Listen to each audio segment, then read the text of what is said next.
Hello my lovelies, hello beautiful souls, namaste. Today I wanted to talk to you real quick about twin flames. And first of all, I just want to tell you I love this time of day. This time of day is so gorgeous. That, what do they call it? The oh, hold on, excuse me. That golden hour, yeah. Actually, did you know that sneezing helps your vagus nerve? It activates your vagus nerve. So if you're stressed out or something, sneezing and yawning both can help your vagus nerve. And if you don't know what the vagus nerve is, it would be a great thing for you to look it up. But basically, it's this nerve that like starts in your brain and then it goes through here and all the way down your throughout your body. So like one of the longest nerves in your body, and it controls your parasympathetic nervous system. So it counteracts your fight or flight. So when you go into fight or flight, your sympathetic nervous system starts off and kicks off, and it shuts down your rest and digest. So that's why if you're in chronic stress or you're in fight or flight all the time, you're not going to sleep very well, and you're not going to be able to digest food. You could have even like indigestion or heartburn, or like you gain weight. Also, you'll either gain weight or you might lose weight if you forget to eat, because you're not just and when you're stressed and you're in the fight or flight, your cortisol goes up, and cortisol, as we all know, is the enemy. Cortisol stores belly fat. So when you notice you get that little pooch going, like I had done a lot of healing work and lost a lot of weight. I went from like a size 14 to a size 2 in about 8 months. Mainly it was just, I'll make another video about that, but it was mainly about like getting rid of the cortisol and a lot of other things, getting my body in alignment. So your vagus nerve is really important. When you feel like you're stressed and everything, make sure you do meditations or exercises to stimulate your vagus nerve, and sneezing is one of them. Anyway, the golden hour. Let's see, I'm going to show you this park here. If it'll let me, let's see, can I reverse the camera? Oh, it's not going to let me reverse the camera now. Okay, well, whatever. Anyway, I'll show you in a minute. But twin flames, what do I want to say about that? Holy Spirit, tell me what messages you want me to say. Okay. I actually started on my twin flame journey about in 2012. And actually in my book, Right Person, Wrong Time, the very first chapter, probably, I want to say it's like the second or third page, it talks about twin flames. Because back in 2012, I thought I had met my twin flame. And it's possible I did. Some people say it's a karmic, but the way I like to see it is twin flames are an energy. It is you, but in a different form.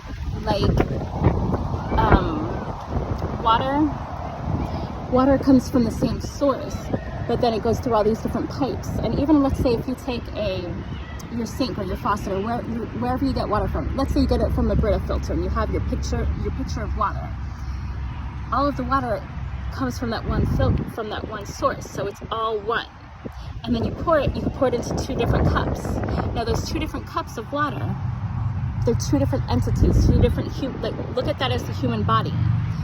Two different human bodies, but it's the same source, the same water that's in both of them, the same soul that's in both of them.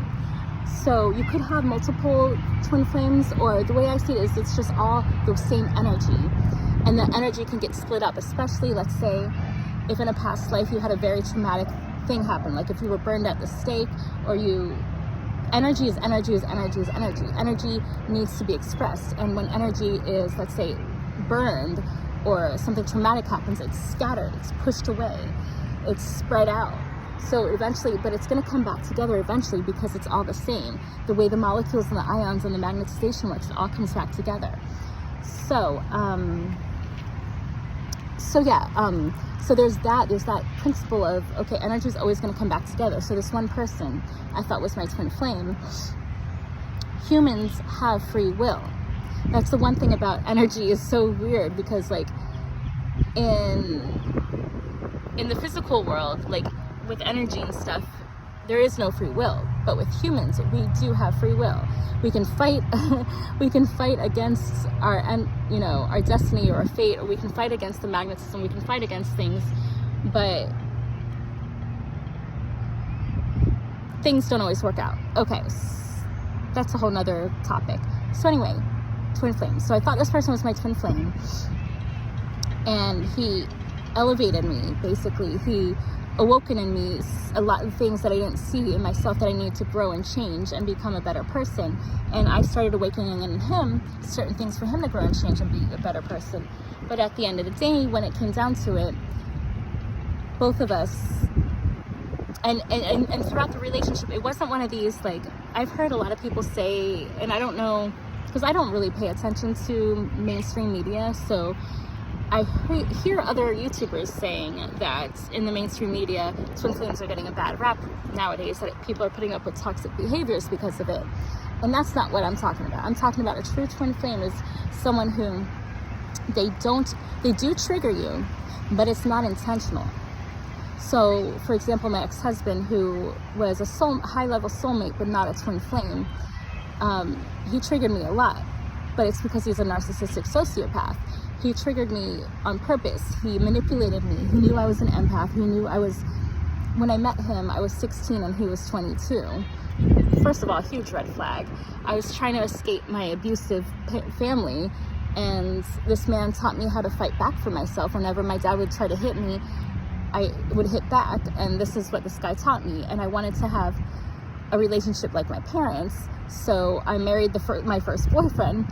Obviously a stupid idea, but that's what happens in life. So he triggered me, but in the wrong ways. He did it on purpose. He manipulated me and cut me off from certain things, and made me, over the course of 10 years, I lost myself. I didn't know who I was. I became who he wanted me to be, and he hated it, and he cheated on me. His final reason for leaving me was because he said I was too fat and he wanted a hot chick. But I was fat because I had 2 kids with him, broke my leg in a motorcycle accident that was his fault, him doing stunts and crazy shit. I was working extra hours so that he could, basically, whatever. And anytime I wanted to go to the gym, he would guilt me into it, be like, no, why do you want to get like all hot and stuff? Why do you want to go work out? You're trying to leave me, you're trying to get other guys, and like, it just very, very toxic stuff. Anyway, that was not a twin flame relationship. So he triggered me, but he did it on purpose for his own good. Now, this twin flame relationship I wrote about in Right Person, Wrong Time, that person triggered me, but it was not in a bad way. He was facing his own fears, and he encouraged me more than he triggered me. But as he was facing his own fears, it kind of triggered me about fears that I hadn't really healed yet. Anyway, free will. He had the free will to choose me or someone else, and he chose the other person. And it's been over 10 years, and they're still, I don't know if they're actually still together, because I stopped checking up. I used to check up on them all the time. Like, it was really bad. But years ago, I stopped checking on them, so I don't know if they're together or not, but occasionally I still feel his energy and stuff. But since twin flames have free will, and he did not choose me, then the universe opened up a few years later, more energy that's mine, more of my past life energy that would be magnetized to me, and in the form of somebody else. And this relationship, it was so beautiful. Like, there were some hard times, but it was mainly because he was the first healthy relationship I had ever been in, truly, truly healthy.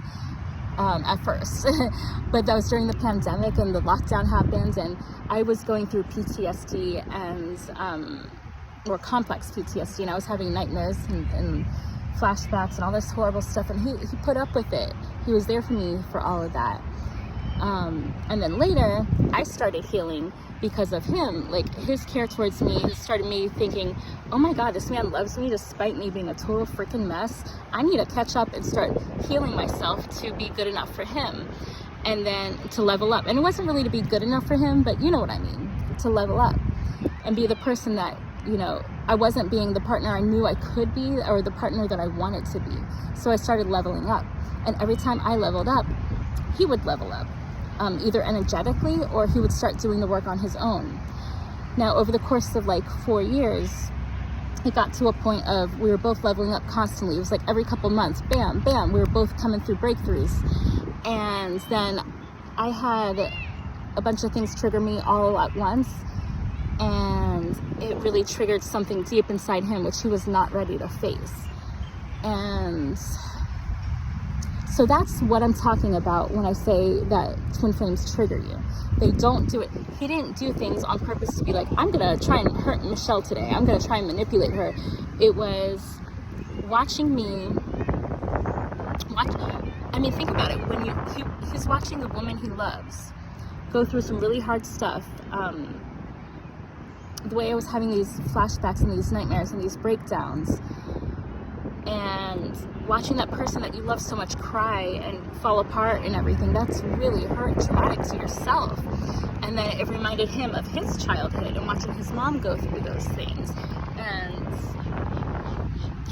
the funny thing is, he ended up leaving me for a woman who's just like his mom, who is just like the old version of me, the lower version of me, where I was drunk 24/7 to deal with the trauma, because I didn't know how to deal with the trauma.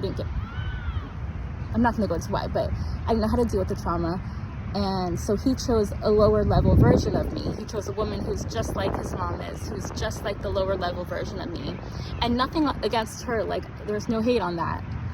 Actually, okay, I'm going to be totally transparent. I mean, I'm always 100% honest. Honestly, I started watching her TikTok page, and I know people are like, oh, you shouldn't watch somebody else, that's crazy, you know, your ex's girl, like whatever. But it makes me feel really, really good. Like, I feel so good about myself knowing that, wow, look at all the growth that I've gone through in the past, just the 4 years, just since I knew this guy, 4 or 5 years, I've gone through so much growth. I'm not like that person anymore. But on the other hand, I can look at her and be like, damn, there's a few things about her I could learn from. And on top of that, she's amazing and worthy of love of the way she is now. And then it makes me remember the way I was 4 or 5 years ago was 100% worthy of love right then and there. Okay. Anyway, I was going to do a tarot card reading and that had to come out. So now quickly, I'm going to get to without further ado. From my Twin Flame Ascension deck, I asked what energy is going on in the Divine Feminine right now. The Divine Feminine collective.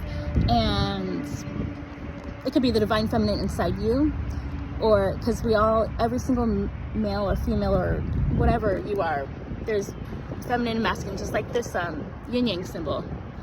There's feminine and masculine inside of all of us, and we have to figure out how to balance it out. And so the Divine Feminine energy right now is in, it says 1-1 surrender, dark night of the soul. So,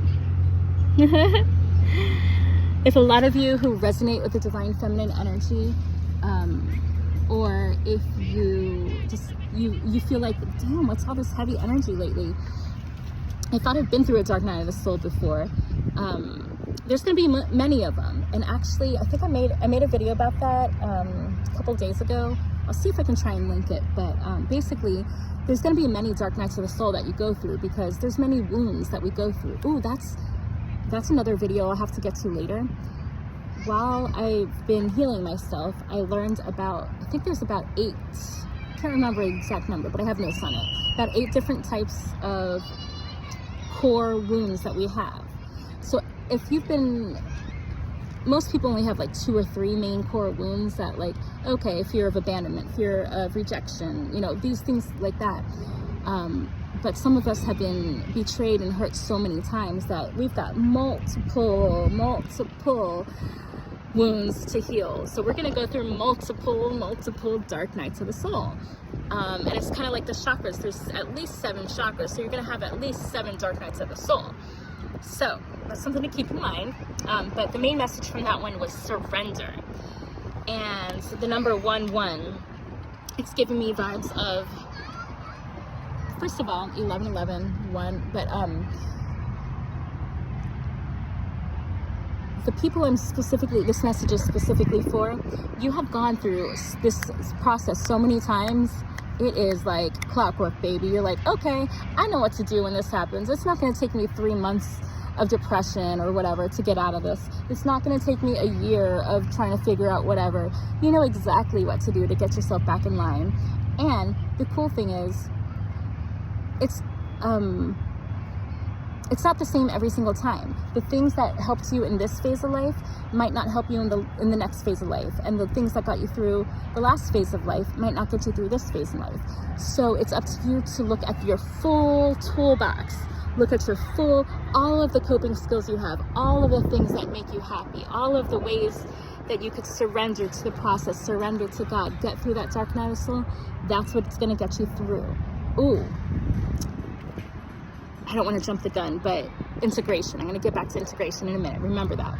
Dark night of the soul, surrender, integration. Okay. So when I asked what's going on with the divine masculine collective, I got 10-10, practice self-love, and nurture your inner child. And oh God, honestly, the picture is so pretty. Hold up. Look at this picture.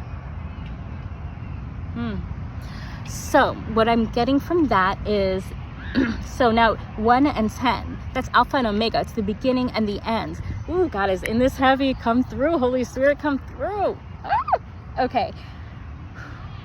So you're at the beginning of this next level, and the divine masculine, if you resonate with that, you're at the beginning, or you're at the end of a particular cycle. So things are starting to line up. It's so cool. Nurture your inner child. And that also goes for the divine masculine and feminine inside us. I feel like I've been doing a lot of the healing for divine feminine lately, and this just spoke to me that my divine masculine inside of me is craving inner child nurturing. And I know I made a couple other messages about this recently, about telling you guys to nurture your inner child, but I really haven't been doing it. So this is, Spirit called me out. I mean, I'm in the park right now because that is part of it, but I really want to be skipping and jumping and dancing and being silly, doing cartwheels. But I feel like everybody's going to look at me. I'm a 42-year-old woman doing cartwheels. First of all, at my healthiest, youngest point, I never could do cartwheels very well. But even right now at my age, I feel like, oh, shouldn't do that. I can't do that. But that's, again, nurture your inner child. No, I can do this. Even if I fail, who gives a flying fuck? It's about the joy, the feeling that it evokes. So whatever it is that makes your inner child come alive, do it. It doesn't matter what anybody else thinks. Okay, final messages for Twin Flames is going back to integration. So I asked, what is the advice for the divine collective, or the collective, both the divine masculine and divine feminine? And we got 6-6 integration. Integration, and it says multi-dimensional healing. Integration. And actually, so it's so perfect because, the divine feminine is at the beginning. It shows its surrender, and it's at the beginning, dark night of the soul. And 10-10 is the end, nurture your inner child. And now you're integrating those both. You're able to fluidly move back and forth between the dark and the light, the shadow and the light. You're able to go back and forth now between, because basically, and this was a hard lesson for me, it's just only dawned on me recently that I leveled up so much, and I was so focused on growth and expansion and higher consciousness and all this stuff, and getting rid of my shadow side. I forgot that my shadow side's important. You cannot get rid of your shadow side completely. You need to be aware of your shadow side and work on it, and stuff, but integrate that into your everyday life, because that's part of who you are. Unless you completely brainwash yourself, which is, if you want to, that's totally fine. But unless you completely brainwash yourself of everything you've ever known, your past is stored in your body. I don't know if it's a book or something, but I've seen something called The Body Keeps Score. The body keeps score. When you have trauma in your body, in your life, it's stored in your brain, in the experiences and in your subconscious, but it's also stored in your body. It's stored, like, different emotions are stored in your body in different places. Trauma especially, grief is a lot in your heart, in your chest. I've been having trouble like doing breathing exercises. I know I should be doing breathing exercises, but I've been having trouble with it because when I try to take a deep breath, I can only get so far, and it's like it just won't. My lungs are so tight. And if you think about it, when you're in a trauma state, your body's like, you're hunched over, you're trying to nurture yourself. When I go to sleep, I curl up into a ball. I can do this. Anyway, you're curled over into a ball, you're hunched over. What do you think that does to your lungs, your muscles, the fascia in your body, your nerves, your blood vessels, everything is affected. So doing heart opening exercises will help that. And then with trauma is stored hugely in the hips. So you got to do some hip opening exercises, some yoga, some even like dancing, move your hip circles. I like to look up on YouTube, I like to look up like trauma informed yoga or somatic breathing exercises, trauma informed breath work, things like that, that'll help you release, because I've been doing so much of the mental work of reprogramming my mind with like subliminals and positive thinking and affirmations and all this stuff, but still my body keeps getting triggered. And that's where I'm at today with my lessons in life. My body keeps getting triggered because my body is still holding on to that. Those emotions have not been released. So I hope you guys gain some knowledge from that and some wisdom. And anytime you watch any of my videos, the Holy Spirit's telling me to let you know, you're automatically going to be activated and given some level of healing. With the amount of like, they love to be silly and like joke with me. They're like, we roll deep with you. Like, with the amount of angelic protection I have with me right now and the spiritual guides that I have, I mean, I should have been dead a million times over, but my spirit team would not let that happen, because I'm here to help elevate the universe. And every single message I give you, no matter what the point of the message is, you're gonna get something from it. Your vibe is gonna be raised from it. You're gonna get something, some activation or some happiness out of it. And that's what I'm here for. Okay, I hope you all have a wonderful, fantabulous day. And please like, share, and subscribe. And also join my Patreon if you want more messages. I wanna do more tarot readings, but lately Spirit's been just letting me channel straight up. So I think I'm going to be putting the tarot readings on my Patreon and just do the channel messages here whenever they just give me the message. We'll see, but I'll put a link to my Patreon below, and that way you can help support me and give back some of the energy that I'm giving to you. I love you guys so much. Have a wonderful, fantabulous day, my lovelies. Bye bye.